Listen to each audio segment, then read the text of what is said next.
Hello，大家好，我是关有才，一个比特币的老玩家。距离上次发视频呢，已经过去了4天了。那很抱歉啊，因为这段时间一直有各种各样的事情，可以说从早上忙到睡觉都没有办法，就是没有办法抽出来时间去坐在这里这样子看着盘面，然后去录视频。那在上期视频里面呢，我没有跟大家讲到，就是比特币的行情呢，它会呈现一个震荡，就是在之前那一波剧烈的下跌之后啊，会呈现一个震荡，也就是这一波下跌之后会呈现一个震荡的这样的行情。那有关注我推特的朋友应该是知道，就是我在之前的应该是周日吧，周六还是周日，我有点不太记得了。我们看一下，就在那一天的时候呢，我是有去做一个多单的有去做一个多单，我看看是哪一个啊？这个是空单的那个仓位，多单的是这个做多的仓位，就当时是在4.5万的时候，4.3万的时候有去做一个多单，然后这个多的整个回报率还是很 OK，很不错的。那做完多单之后呢，我也是，其实我没有平在什么最高点啊，我觉得这个是一个值得一说的事情。很多人会觉得自己想要去抓极限点位，比如说抓一个这个针尖啊，或者抓一个最高价等等什么的，或者抓一个这个，比如说下面这个针尖去做多。我觉得这种事情呢，可遇不可求。如果你运气好，你正好碰上了，那么就恭喜你啊，你这个确实今天迎来了好运。但是你不应该把这种小概率的事情当做是一个你能够经常去做到的。就像我在这个4.52万的时候去做多，事实上我开的时候是4.3万4.3万那离针尖还是差很多的，离针尖已经到4.1万了，我记得 USDT 应该到4万了，看看 USDT 的话到了4万也是4.1万，对，就是它离针尖很近。那你其实呢，你只能说尝试着去搏一个这样的一个反弹。那搏这个反弹的原因，我在上期视频里面是有详细的去讲解的，去讲解为什么我要去搏这个反弹。然后如果你在看到今天这个行情呢，其实我认为在之前画的这个下降通道呢，它稍微有一点点的这个不太准确因为这个当时我记得是第一次画吧，第一次画这个下降通道，当时呢觉得不是，就是尝试着画，然后不太准确，而且画完之后就被人喷得很惨嘛，所以呢。今天我是想着就在视频里面，我实时的去调整一下这一个下降通道，然后让我们来看一下它的一个有效性怎么样。这么一调完之后呢，我感觉还不错这是今天视频想讲的第一个重要的事情比如说这种位置我都觉得还挺好的，还挺 OK 的，就还挺 OK。然后包括这个是刚才定的位置。然后这个也是刚才定的位置，那么你去看现在这个通道，在这个高点，这个叫做应该是0.236吧，对，0.236，它就可以成为你一个想要去抓一个做空波段的这样的一个顶点的位置就一直有上我课的朋友，他们已经上了6节课了，还有6节课那6节课呢，这6节课基本上有去传达一个理念，就是斐波那契的所有的这些指标，无论它是回撤也好，通道也好，它能带给你的往往都只是点位，而不是方向。也就是说，你可以把比如说这个针尖的也就是0.236的位置51900或者是52000吧，作为你的一个建仓的位置。那作为你建仓的位置呢，那你稍微上下浮动一些，而且其实每个人画出来图形应该也会有些不一样的。一定会有些不一样，因为画都是自己手画的，不是说指标通过数学计算去把这个值输出给你，直接告诉你计算出来给你，这完全不一样。那你会有些差别，所以你在这个位置呢，可以尝试的去建立这样一个空单也许你就已经见到了，就像今天你们看我的这一个仓位，这个仓位的话，我的建仓的位置就是51800那当时我是直接市价进去的，我觉得这个位置还不错然后51800，那到现在它就浮盈了，但是因为我只完成了我的第一次建仓，然后就遇到了遇到了很多很多很多事情，就是这几天的事情，就遇到很多很多这样的，没有办法再去补仓啊或者什么，所以就只拿了2个，就是算是我的迷你仓吧，拿了2个比特币这样的仓位。那接下来看的话，这个福音我觉得也还 OK。那么现在我只需要去把我的防守止盈设置好，那么这个单子呢就是一个还不错的单子啊。同时我自己也把我的保证金给抽出去了，因为我这样抽的话，我会心里面会比较安稳一些。我也会担心自己有时候一下子就上头了，我觉得这很正常，就是人之常情啊。比如说你赚了很多时候也会上头，亏很多的时候也会上头。那你为了去抵抗这种上头带来的潜在风险，你就可以通过建立你的交易系统，比如就像刚才说的，你在什么位置去尝试建立你的空单仓位，尝试它，你把这个图画出来，去尝试它，它就有可能成功啊，它也会失败，它有概率它会失败。那失败的话，你就可以总结，比如说这个位置它不适合去建仓啊，或者说你失败很有可能是因为，比如说你在看量能的反应，你在看量能的波动的时候啊，你没有特别的，就你没有看得很准啊，比如说，对吧？比如说这样子，然后你就觉得，哎，在这里，也许它就不适合去开一个空单啊，等等啊，就这个是假设情况，就你可以通过去尝试去实践它，去把你的这一套交易系统不断的去完善起来啊，这个是我觉得你在做交易的时候。你不要去盲目的做，特别是不要去跟单，因为跟单呢对你来说呢是，成功率比较低的，或者说很容易亏损的，或者说在经过漫长的时间的验证之后，你会发现它亏损的可能性远大于赚钱的可能性。那么最有用的、最有效果的，就是你自己能够学会一套交易的理论。我不是在鼓吹自己用的这个自然交易理论，我是希望你不光学自然交易理论，你如果觉得其他理论好的话，就你每天听我讲，很多人听我讲，就他会吐槽啊，说就这么简单的线，你就能够判断行情吗？就很多人质疑呀，那我觉得这个东西就是你相信它，然后你实践它，你觉得好用你就留下来，你觉得不好用你就去尝试其他的交易理论。有些交易理论我觉得也是 OK 的，包括我自己有一路这样学过来，各种传统的交易理论基本上都学了一遍了。我觉得这个事情就是你挑自己趁手的那一件武器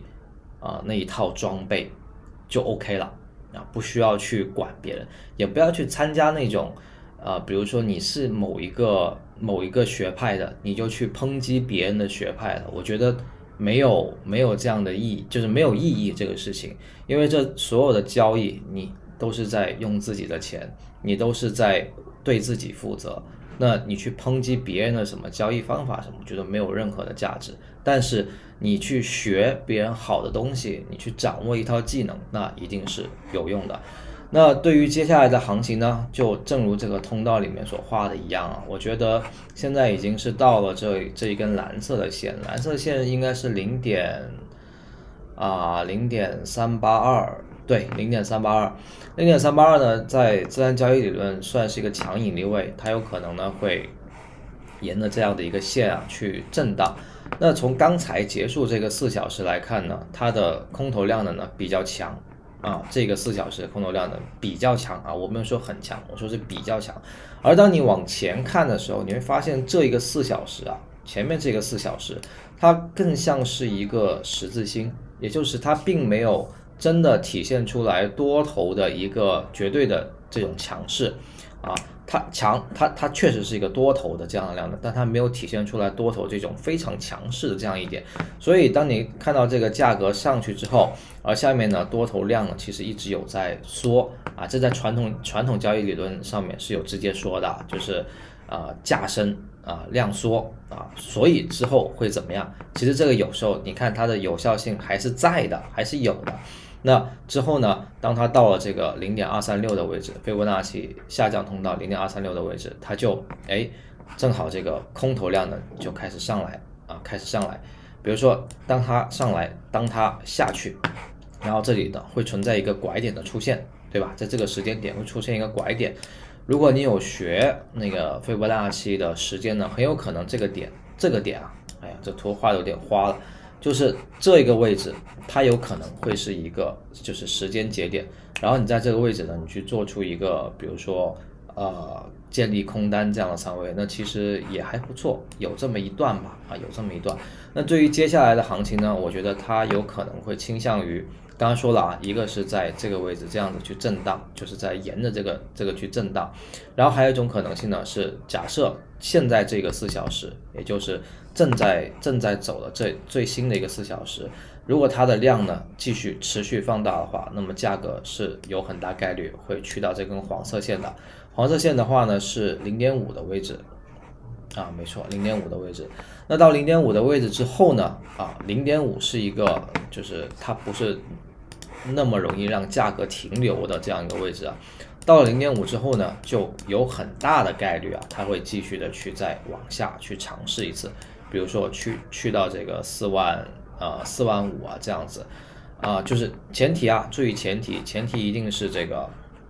它的这个4小时量持续放大，那么它就有可能会下来。假设这个4小时呢，它很平很无力，就空头也没有真的发力，那么就有很大的可能性它会产生到 0.5 之后，它又会回去蓝色这个部分就是大概是这样的一个可能性。两个方向，两种前提可能，就观察现在这个4小时就 OK 了，就够了。那说完这个 K 线的这个情况，就说完这个盘面的情况我想讲一下一个基本面，就是呢几个大的交易所在这个月，在12月都会开始清退中国大陆的用户。那这个事情呢，我也跟我的圈内的一些朋友有过一些交流和讨论。不同的观点很多，就是两面的观点很多。有人说呢，这是一个利好；有人说呢，这是一个利空那说利好的呢，往往是说，因为把中国用户清退之后，中国的政策呢就再也对币圈产生不了任何的影响了。那说利空呢，就是说因为它会这个导致大量的这个中国大陆用户会流失。那这个事情呢，就很有可能会直接把币圈很多的资金抽出来那